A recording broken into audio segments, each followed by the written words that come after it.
15. nodaļa – Hroniskā slimība. Ciešanas ir zīme, ka jums nav saiknes ar patiesību. Ja jūs ciešat, tad jūs guļat. Vai vēlaties uzzināt, kāda zīme norāda, ka jūs sapņojat? Šī zīme, ka jūs ciešat. Antonijs Mello. Eifo sajūta dziedē. Hroniskas slimības prasa ilgstošu ārstēšanu, un izārstēto procentuālais daudzums ir diezgan zems. Prātam un ķermenim novecojot, samazinās bojāto audu pašatjaunošanās spēja.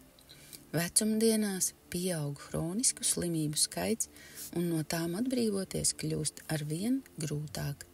Lai gan ne tikai vecāka gadagājuma cilvēki cieš no hroniskām slimībām, viņi ir vairāk uzņēmīgi pret tādām slimībām kā artrīts, sirds slimības, diabēts un vēzis, no kurām parasti baidās. Mirstība no hroniskām slimībām ir augsta pat jauniešu vidū. Hroniskas slimības smagi ietekmē pacienta ģimeni, kopienu un pat visas valstis. Skaidrs, ka vislielāko slogu nes pats pacients, un tieši viņam visvairāk palīdzēs kvantu maiņas nodoms. Ja jums nav hronisku slimību, bet vēlaties palīdzēt kādam, kam tā ir, kvantu maiņas nodoms ir īpaši izstrādāts jums, kā pēc pasūtījuma. Tālāk ir aprakstīts, kā izmantojot kvantu maiņas nodomu, jūs varat palīdzēt draugam, radiniekam vai pat pilnīgam svešiniekam, kurš cieš no hroniskas slimības. Pieredze. Kā izmantot kvantu maiņas nodomu, lai palīdzētu cilvēkam, kurš cieš no hroniskas slimības. Veiciet kvantu maiņu 3 līdz 5 minūtes vai līdz brīdim, kad esat iekļuvis eifo sajūtā. Apzinieties personu un to, kā slimība viņu ietekmē. Dariet to tā, it kā jūs viņu vērotu no istabas otras puses. Jūs esat vienkārši viņa ārējā stāvokļa novērotājs. Ja jūs sākat izjust dažas emocijas, tas ir normāli.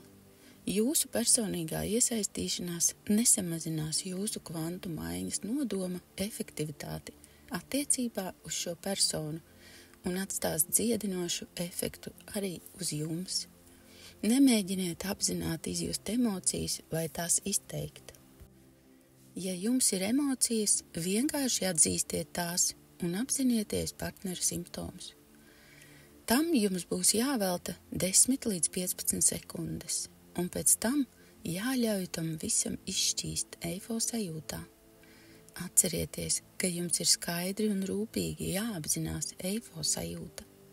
Izbaudiet nelielo eifo sajūtu apmēram minūti. Tagad tikai padomājiet par savu draugu. Iedomājieties viņu kā iepriekš ar viņa simptomiem, un šoreiz apzinieties, ka viņa ķermenis, prāts un emocijas ir piepildītas ar eifo sajūtas svētlaimi.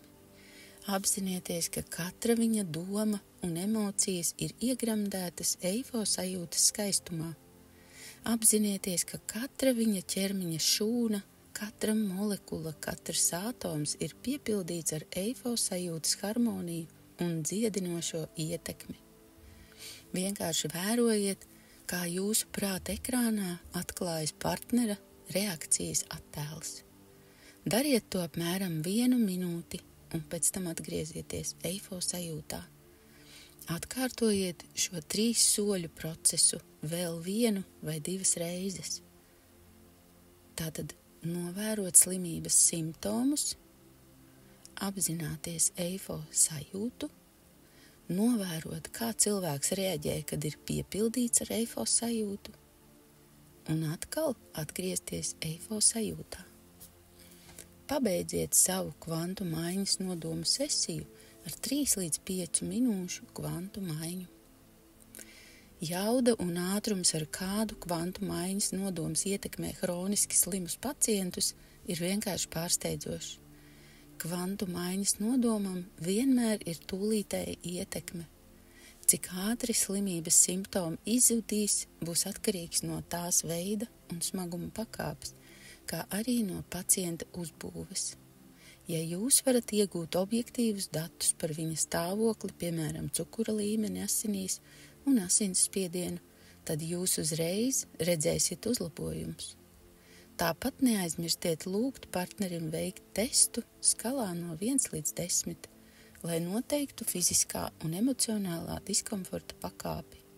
Un šeit, kā tas notiek vairumā gadījumu, jūs redzēsiet arī viduvējus un dramatiskus uzlabojumus.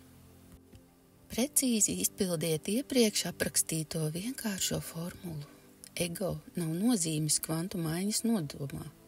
Nemēģiniet iedomāties, ka jūsu partneris ir izārstējies vai jau ir izārstēts. Tas viņam nepalīdzēs atveseļoties. Jūs neesat dziednieks. Kvantu maiņas nodoms nav dziednieks. Dziedināšana nāks caur radošajiem spēkiem, kas izriet no gudrības un līdzjūtības, kas ir eifo sajūtas raksturīgās īpašības. Tas, vai mūsu partneri atveseļojas vai nē, nav atkarīgs no mums. Mums var būt vēlme un nodoms, lai viņi tiktu dziedināti, bet tas arī viss. Taču bezgalīgi daudz iespēju, kurās var izpausties slimības process, ir ārpus mūsu ierobežotā prāta apziņas. Labāk atzīsim dabas spēkus kā kaut ko ārpus mūsu kontroles. Izveidojiet kvantu maiņas nodomu un pēc tam varat būt kopā ar savu partneri vai turpināt parastās darbības. Kad būs īstais brīdis, māte daba uzsitīs jums pa plecu un ļaus jums aplūkot viņas meistarīgo darbu. Lai veiktu kvantu maiņu nodomu savai hroniskai slimībai, ir nepieciešama nedaudz atšķirīgāka pieeja nekā to darot citas personas labā. Jūs nevarat attīstīt nepieķeršanos. Lieta tāda, ka iedarbojoties pats uz sevi, jūs esat vitāli ieinteresēts veiksmīgā iznākumā un tāpēc mēdzat vairāk pieķerties rezultātiem. Šī pieķeršanās ir saistīta ar bailēm, motivēta un tāpēc virzīta caur jūsu ego. Līdz ar to efektivitāte ir ievērojami samazināta. Tāpēc jums jāpārliecinās, ka uz sevi vērsto kvantu maiņas nodomu nepavada pieķeršanās tā rezultātiem. Jūs nevarat attīstīt nepieķeršanos, jūs nevarat mēģināt būt atrauts no savas slimības vai tam līdzīgi. Censties nozīmē pielikt pūles, lai sasniegtu mērķi. Ja ir mērķis, tas nozīmē, ka ir ceļš, pa kuru iet. Tas nozīmē, ka tur, kur jūs atrodaties tagad, jums nav īpaši labi, un tu vēlies būt tur, kur tev būs labāk. Savukārt tas nozīmē, ka vēlaties mainīt pašreizējo situāciju. Ja dzīve ir skaista tāda, kāda tā ir, tad vēlme to mainīt nozīmē, ka jūs neuztverat pašreizējā brīža pilnību. Es dzirdu jūs ar zināmu skepsi domājam. Protams, es nevēlos būt tur, kur esmu tagad. Esmu smagi slims. Es gribu būt brīvs no slimībām. Tas ir acīm redzams, kad esat slims. Jūsu pašreizējā situācija jums nepavisam nav piemērota, un jūs cenšaties sasniegt savu mērķi, tas ir atbrīvoties no slimības. Lūk, ko es gribu uzsvērt. Tieši no smalkās un tāpēc spēcīgās uztveres maiņas ir atkarīgs, vai dzīvosiet pilnvērtīgu dzīvi, vai cietīsiet neatkarīgi no tā, vai jums ir dzīvībai bīstama slimība vai nē. Ja jums ir hroniska slimība, galvenā problēma nav pati slimība, bet gan jūsu uztvere par to. Ja jūs uztraucaties par savu prātu un ķermeni, un kad tie ir jebkādā veidā apdraudēti, visa jūsu būtība ir apdraudēta. Ego domā, ka prāts un ķermenis pieder viņam, un tas tērē milzīgu enerģijas daudzumu, cenšoties tos aizsargāt. Ego uzskata, ka ja prāts un ķermenis mirst, tad tas arī mirs. Kvantu maiņas apzināšanās pārsniedz ego apziņu un zina, ka prāta ķermeņa iznīcināšana nenoved pie patiesā es iznīcināšanas. Kā jau teicām, patiesā es būtība ir bezgalīga un neiznīcināma.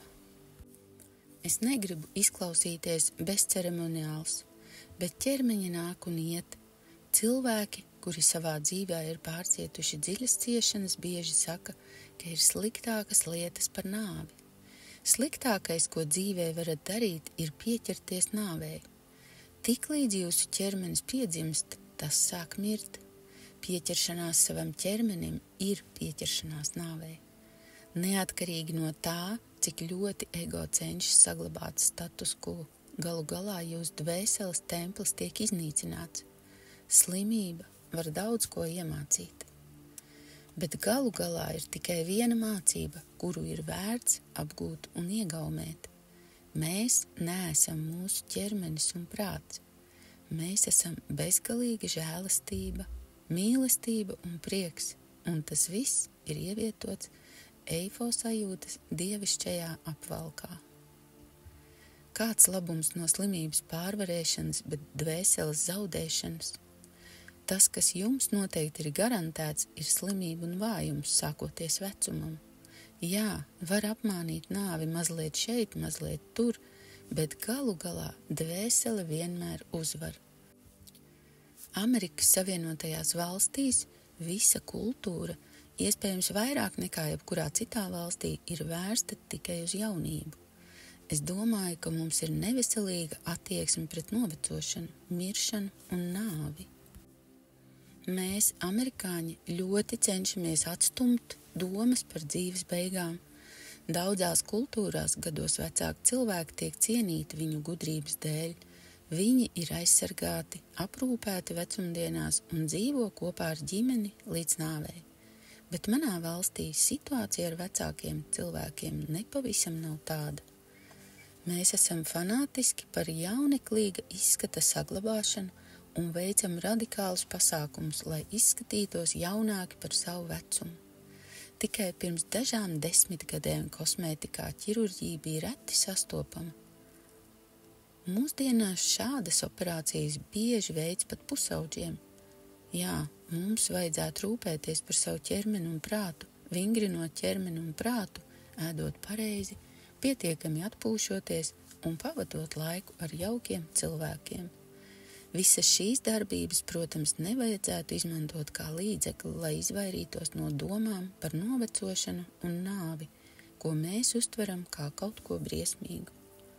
Ne baiļu noliekšana, ne cīņa ar tām nepalīdzēs mums atrast iekšējo mieru, kuru mēs tik ļoti meklējam. Šim nolūkam mums jau ir viss nepieciešamais. Kad mums ir kvantu maiņas nodoms, mēs atstājam nāves valstību un ieejam mūžīgās dzīvības un prieka valstībā. Pieredze. Kvantu maiņas nodoms hroniskai slimībai. Ķermeņa un emociju skenēšana, izmantojot kvantu maiņu. Apsēdieties ērti, aizveriet acis un veiciet kvantu maiņu 3 līdz 5 minūtes vai līdz pārņem eifo sajūtas miers. Tagad apzinieties visas nepatīkamās sajūtas, kas rodas jūsu ķermenī. Pat ja jūs tās nesaistāt ar savu slimību, ļaujiet savai apziņai viegli skenēt jūsu ķermeni. Kad pamanāt katru nepatīkamo vai sāpīgo sajūtu savā ķermenī, ļaujiet savai apziņai dažas sekundes tajā palikt, pirms pāriet uz citu slimības simptomu. Kad esat pabeidzis ķermeņa skenēšanu šādā veidā, tam nevajadzētu aizņemt vairāk kā minūti vai 2. Ģenerējiet sevī impulsu atgriezties pie eifo sajūtas. Apmēram pēc minūtes vai 2, kad esat apzinājušies eifo sajūtu, domās atgriezieties savā ķermenī. Atkal pievērsiet uzmanību dažādām ķermeņa zonām un sajūtām, kas tajā rodas. Ņemiet vērā, ka šīs sajūtas, arī sāpīgās, var būt izkustējušās vai kļuvušas stiprākas vai vājākas, vai arī parādījušās jaunas sajūtas, kas nebija pirmajā reizē. Tā ir zīme, ka dziedināšana jau notiek. Neatkarīgi no tā, kāda ir sajūta vai kur tā parādās, šoreiz to apzinoties, ievērojiet, vai to pavada kādas emocijas. Ja redzat emociju, kas nāk kopā ar sajūtu, novērojiet to neitrāli dažas sekundes un pēc tam pārējiet pie nākamās sajūtas savā ķermenī. Gan ķermeņa skenēšanai, gan emociju skenēšanai nevajadzētu ilgt vairāk par 1 līdz 2 minūtēm. Tagad uz 1 minūti atgriezieties pie savas eifo sajūtas, miera un klusuma. Vēlreiz viegli apzinieties savu prātu un ķermeni, tostarp pavadošās emocijas. Tagad apzinieties savu ķermeni, sāpīgos simptomus un emocijas, vienlaikus apzinoties eifo sajūtas. Saprotiet, ka katra doma, sajūta un emocijas ir iegremdētas eifo sajūtās. Jūsu sāpīgās sajūtas un emocijas tiek uztvertas vienlaikus ar eifo sajūtu. Ievērojiet, ka katra jūsu ķermeņa šūna, katra molekula, katrs atoms ir piepildīts ar eifo sajūtas harmoniju un dziedinošo iedarbību. Nav vajadzības to nekur virzīt. Pretojieties vēlmē novirzīt enerģiju uz noteiktu sāpju vai diskomforta zonu. Eifo sajūtas to paveiks daudz efektīvāk un ātrāk, nekā jūs varētu izdarīt ar savām ierobežotajām spējām. Minūti vai 2 izbaudiet to, ka jūs neko nedarāt un esat viss, un atgriezieties eifo sajūtas mīlošajā apskāvienā. Ja vēlaties, atkārtojiet šo 3 soļu procesu 3 vai vairākas reizes. Neaizmirstiet nodalīt katru darbību, ķermeņa skenēšanu, emociju skenēšanu ar eifo sajūtas apzināšanos un visus 3 vienlaikus ar aptuveni 1 minūti eifo sajūtas apzināšanos. Pabeidziet savu kvantu maiņu nodomu sesiju ar 3 līdz 5 minūšu kvantu maiņu. Ja esat piesiets pie gultas, iespējams vēlēsieties gulēt ar aizvērtām acīm ilgāku laiku vai pat pasnaust. Kad esat slims, varat veikt kvantu maiņu un kvantu maiņas nodomu tik bieži, cik vēlaties. Lai gan ne kvantu maiņa, ne kvantu maiņas nodoms nav dziedināšanas metodes, eifo sajūtas rada milzīgi harmonisku dziedinošu enerģiju, kas pārpludinās jūsu ķermeni, ļaujot tam atgūties no slimībām daudz ātrāk. Jūs iespējams pamanījāt, ka kvantu maiņas nodoma laikā mēs nekad nekur nevirzām enerģiju. Tajā pašā laikā mēs arī neiedomājamies, kā notiek izdziedināšana, un nekādā citā veidā neiejaucamies procesā, mēģinot to kontrolēt.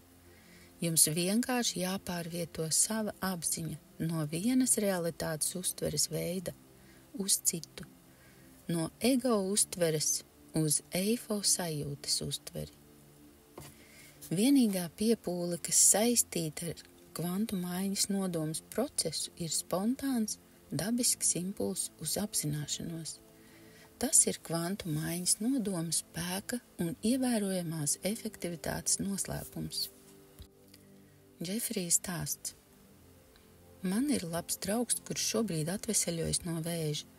Viņam ir ap 40 gadiem, viņš piekopa veselīgu, aktīvu dzīvesveidu un ir ļoti mīlošs cilvēks. Kādu dienu, kad viņš kopā ar draugu brauca ar laivu pa ezeru Austrijas Alpos, viņš sāka izjust tā dēvētos gripai līdzīgus simptomus. Šie simptomi ātri pasliktinājās un Džefrijs tika ievietots vietējā slimnīcā. Viņš tika pārbaudīts un nākamajā dienā viņš uzzināja, ka viņa plaušās ir 10 cm liels vēža audzējs, ko izraisīja ļoti agresīva 4. stadijas limfoma. Viņš tika mudināts atgriezties ASV, lai veiktu tūlītēju operāciju. Toreiz es vadīju semināru Vācijā, un Džefrijs nolēma palikt nedaudz ilgāk, lai man palīdzētu seminārā pirms atgriešanās štatos.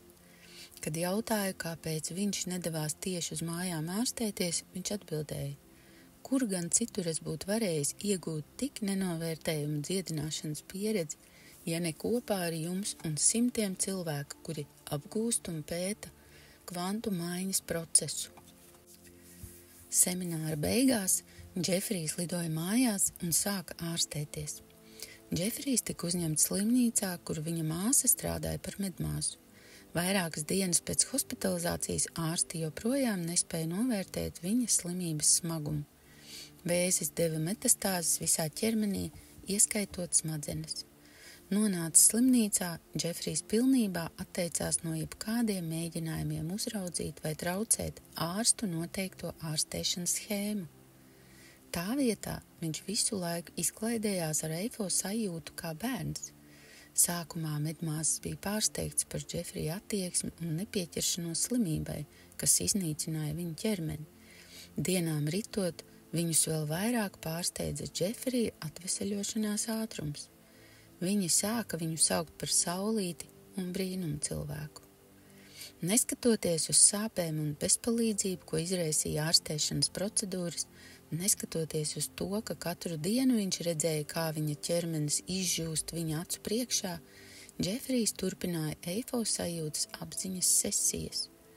Viņš aicināja eifo sajūtas līdzjūtību un labvēlību atdzīvināt viņa apziņu un kvantu maiņas nodomu, atjaunot visu organismu. Viņš to darīja negaidot nekādus rezultātus. Viņa devīze bija vispirms eifo sajūtas un tad viss pārējais. Es rakstu to 2 mēnešus pēc tam, kad Džefrijam uzstādīja diagnozi. Viņš tika izrakstīts no slimnīcas un joprojām ārstējas. Nesenie testi, tostarp cerebrospinālā šķidruma, asins un magnētiskās rezonances attēlu veidošana, neuzrāda limfomas klātbūtni. Mēs bieži dzirdam, lai gan nepietiekami bieži, par cilvēkiem, kuri neskatoties uz to ir atveseļojušies no nopietnai, dzīvībai bīstamām slimībām, bet tas nav tas, ko es šeit gribu uzsvērt. Džefrija ķermenis joprojām varētu pakļauties vēzim, neatkarīgi no tā, vai tas notiek vai nē. Džefrija būtība, patiesais Džefrijs nepadosies vēzim. Cīņa par mūžīgo dzīvību jau ir uzvarēta. Džefrijs izgāja no ego-orientētās uztveres. Baiļu vadītas idejas, ka ja viņš vēlas izdzīvot un būt brīvs no ciešanām, viņam ir jākontrolē sevi un savu apkārtējo vidi. Džefrijs pierādīja, ka nekur nav jāiet un nekas nav jādara. Brīvība no ciešanām rodas, apzinoties eifo sajūtas, un to var piedzīvot tieši šeit un tieši tagad. Es vēlētos šeit citēt dažus Džefrija novērojumus viņa pārbaudījuma periodā. Es domāju, ka tas palīdzēs jums iegūt dziļāku izpratni par to, kā viņš uztver savu pasauli. Es domāju, ka jums tie būs uzmundrinoši un iespējams pat dziedinoši. Džefrija novērojumi. Slimībai ir spēcīga attīroša iedarbība. Atdalīties no pasaules nav tik slikti. Tu nekad neesi viens, vienmēr ir šīs 3 marionetes, es un mana uzmanība un, protams, eifo sajūtas. Cilvēkiem patīk, ja viņiem pateicas, viņus novērtē un mīl. Atveseļošanās ir patiesi priecīga. Labu indi ķīmijterapiju dažreiz ir ļoti grūti uzņemt. Ķermenis, no kura esmu tik ļoti atkarīgs, ir manas dvēseles apvalks. Pat tad, kad mans ķermenis sabrūk, mans gars nejūt šīs sāpes, viņš tikai žēlo manu ķermeni, kurš cieš. Eifo sajūtas ir attelpas vieta no šīs nožēlas. Spogulis var būt ļoti biedējoša lieta, kas atspoguļo tik biedējošas lietas. Labi, ka mana sirds smaida. Persona, kas radīja frāzi "plikgalvaini cilvēki ir skaisti", noteikti ir izgājusi ķīmijterapiju. Saldējums ir labs. Medmāsas pazīst visus ārstus un zina, kuri no tiem ir labi. Esiet laipns pret medmāsām. Būt marionetes lomā uz stīgām, kur katra stīga ir dažādas zāles, padara dzīvi interesantu novērošanai, bet grūti manevrējamu. Būt par pasažieri automašīnā, kad parasti esi vadītājs, ir laba prakse atsacīties no kontroles, ja pietiekami daudz pabrauci ar sliktiem vadītājiem. Ego nevar tevi aizsargāt tādā mērā, kā tu ceri un paļaujies. Glābt var tikai eifo sajūtas, uzticēšanās, atteikšanās no piepūles un mīlestība. Mums ir vajadzīga nevis aizsardzība no bailēm, bet gan aizsardzība no cilvēkiem, kuri baidās. 15. nodaļas galvenie punkti. Jauda un ātrums, ar kādu kvantu maiņas nodoms ietekmē hroniski slimus pacientus, ir vienkārši pārsteidzošs. Cik ātri slimības simptomi izzudīs, būs atkarīgs no tās veida un smaguma pakāpes, kā arī no pacienta uzbūves. Ne jūs, ne kvantu maiņas nodoms neārstē. Dziedināšana nāk no eifo sajūtas. Tas, vai mūsu partneris tiks dziedināts vai nē, nav atkarīgs no mums. Kvantu maiņas nodoma izpilde hroniskai slimībai ir cieši saistīta ar nepieķeršanos slimībai. Jūsu slimība ir skaista tieši tāda, kāda tā ir. To noliegt nozīmē noliegt tagadnes pilnību. Galvenā ciešanu sastāvdaļa nav jūsu slimība, bet gan jūsu uztvere par to. Sliktākais, ko dzīvē varat darīt, ir pieķerties nāvei. Kad mums ir kvantu maiņas nodoms, mēs atstājam nāves valstību un ieejam mūžīgajā dzīvībā bez robežām. Mēs nekad nekur nevirzām enerģiju kvantu maiņas nodomu izpildes laikā. Brīvība no ciešanām izriet no eifo sajūtas apzināšanās.